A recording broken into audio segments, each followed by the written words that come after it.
Welcome back to Hendo's World, and we're just going to do a quick, brief little video on total internal reflection, and it's problem 7, the numbers that I'm going to be putting out, my problem 7, so yours will be similar.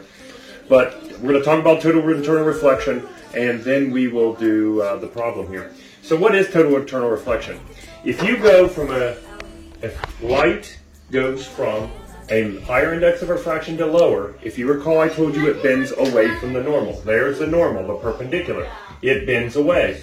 If you get this angle steep enough, what will happen is this light ray, theta 2, will go directly like this. But it won't. But then, at that angle, that's called the critical angle, when you will no longer go out of the substance. Higher index of refraction to lower. Well, what happens is it doesn't do this. The second this angle becomes 90, it reflects internally in the substance. And then this angle will equal this angle right here. Those two angles will be equal to each other. So the point at which total internal reflection occurs is called the critical angle. It can only occur when going from a higher index of refraction to a lower.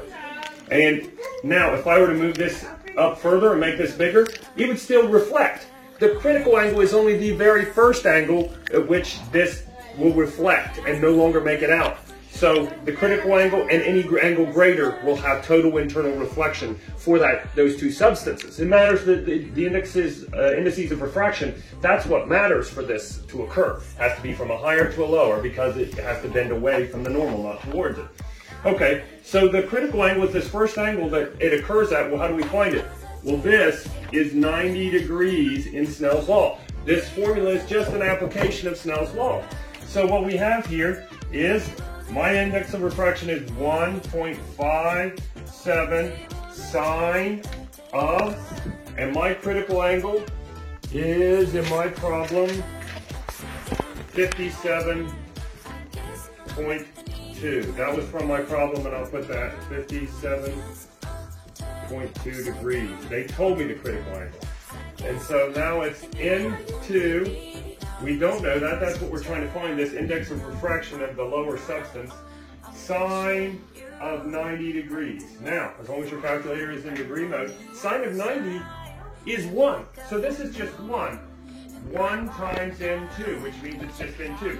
And when you do this here, multiply these out, I get 1.32 as my index of refraction for this here, 1.32. And that's the answer to problem 7, and that's total internal reflection described. Now you'll need to see this in action. Okay? It's pretty cool. I will try to post some demonstration videos too, for that you can see this in action. Total internal reflection.